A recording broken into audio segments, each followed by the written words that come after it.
Did you ever see the president take a controlled substance or any prescription medication like Ambien? Do you think he needed that after his trip?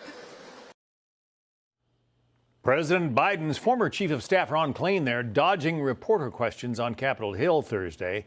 He might have been tired after answering 5 hours worth of questions in a closed-door deposition regarding President Biden's mental fitness. Those questions came from the House Oversight Committee. Let's bring in Jonathan Fahey, former DHS Deputy Assistant Secretary and former Acting Director of ICE. Jonathan, we understand that Ron Klain actually answered the committee questions, which is getting to be unusual these days in Washington.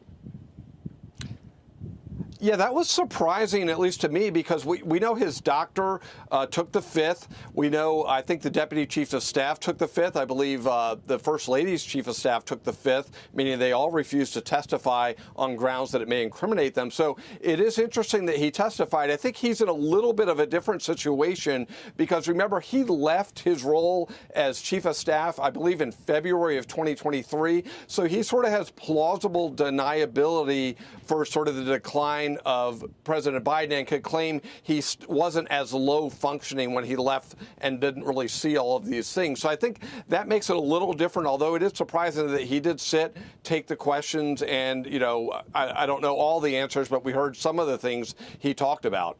But the fact that a couple of the other people that they have brought or tried to bring in front of them took the fifth, you know, self-incrimination, you obviously can avoid self-incrimination in this country under our Constitution. But what does that say to you about the people like former President Biden's doctor?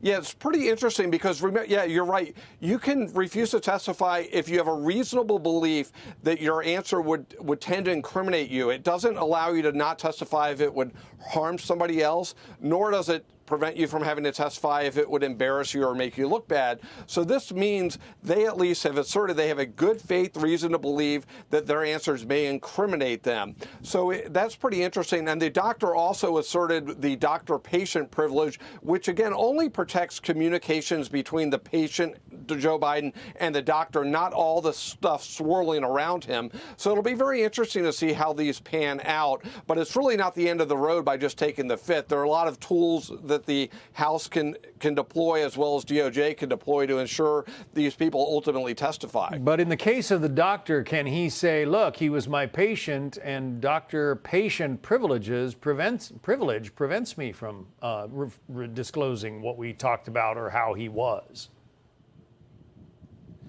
Yeah, that only is going to prevent talking about their discussions with each other. If there was a larger scheme to hide his health, to change anything in records and things that were made public with staffers and other people, that would not be protected under the doctor-patient privilege. It's just solely the communications. So my guess is right now the House is probably negotiating with his attorneys to carve out the areas that he will testify about and probably limit what he talked to President Biden about alone, but the rest of it is fair game. And if this doctor presses on, you know, ultimately they can immunize him. If he doesn't comply, then he can be held in contempt, a la Steve Bannon and Peter Navarro under the last administration for not testifying. So these witnesses do really bear some risk if they're going to proceed with taking the fifth. But again, it's quite interesting. But clearly they don't have a lot of great things to say about what was going on with Joe Biden, his health, and I'm sure what they saw was even worse than we saw, which was a person that was incredibly low functioning towards the end of his presidency. Yeah, this all kind of got the ball rolling, or the ball began rolling, I should say, with the Her report, which came out in early 2024. And here was one of the lines in that report that had a lot of eyebrows raised on Capitol Hill. Robert Her, in his report, said, "We have also considered that at trial, Mr. Biden would likely present himself to a jury, as he did during our interview of him, as a sympathetic, well-meaning elderly man with a poor memory." So it helped Joe Biden dodge charges there. but it certainly didn't help him as, the country considered whether or not to reelect him as president. Yeah, this really was where the dam started to break with all of this. Was sort of the first time anyone seemed to say it out loud in sort of a non-political sense, although the Democrats and Joe Biden defamed Robert Hur mercilessly after this report, but he was quite delicate about this the way he described it. But it's quite interesting. I do think if that report didn't come out, he probably doesn't do that June debate, because that report raised a lot of questions, and then he probably would have gone on with some plan to say, I won't debate Donald Trump because he's a felon or one of these types of things.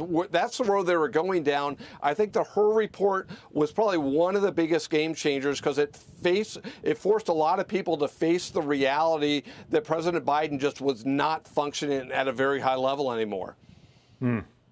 Interesting historical turn there.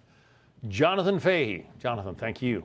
Hey, Sean Hannity here. Hey, click here to subscribe to Fox News YouTube page and catch our hottest interviews and most compelling analysis. You will not get it anywhere else.